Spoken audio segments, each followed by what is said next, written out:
everyone, this is Teresa Glass with another great and interesting science experiment.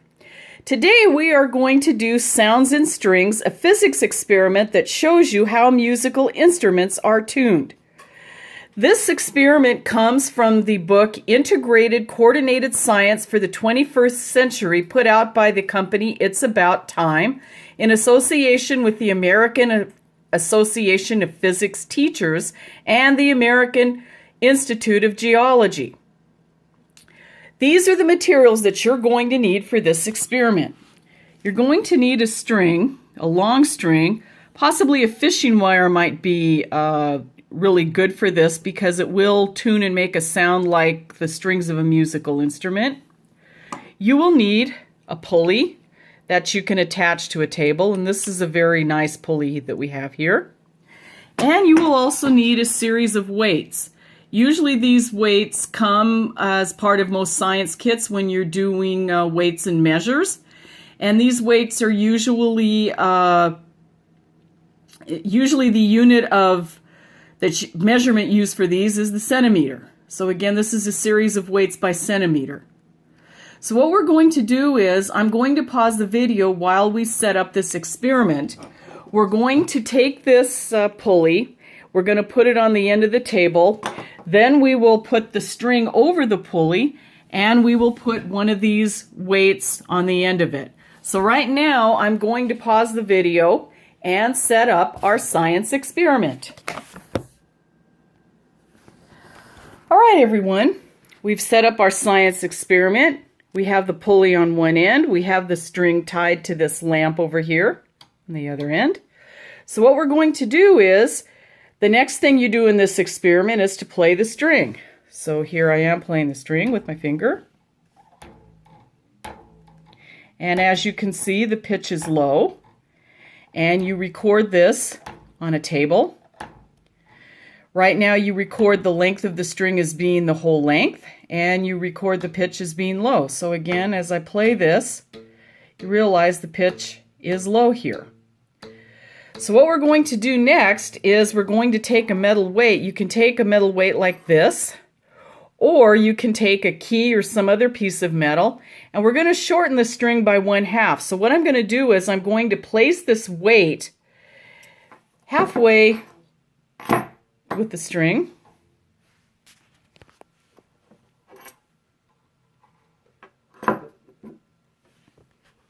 And there it is, it's halfway.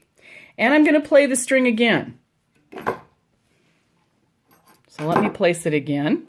You have to be careful that that your weight is stable and that it doesn't come loose like this one does. Okay, so here I am playing the string again.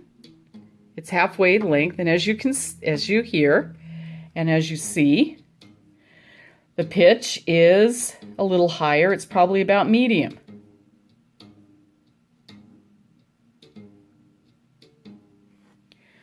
So the next thing I'm going to do is I'm going to shorten the string again.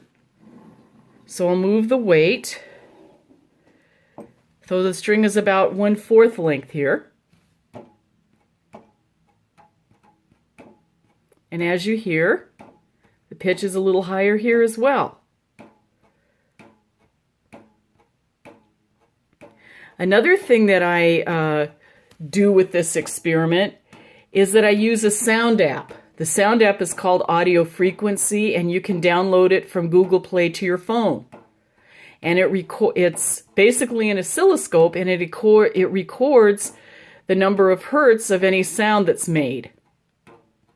So I did that with this, and I found that the shorter the string, the higher the pitch. The longer the string, the lower the pitch. So again, this is the high pitch.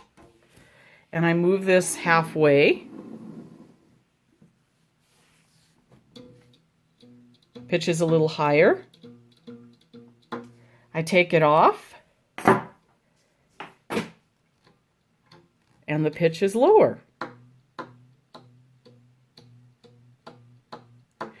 Now basically what's happening here in this experiment is that when you tighten a string or make it shorter, it makes the pitch higher. when you loosen a string or increase its length, it makes the pitch lower. And that's basically the principle of sound.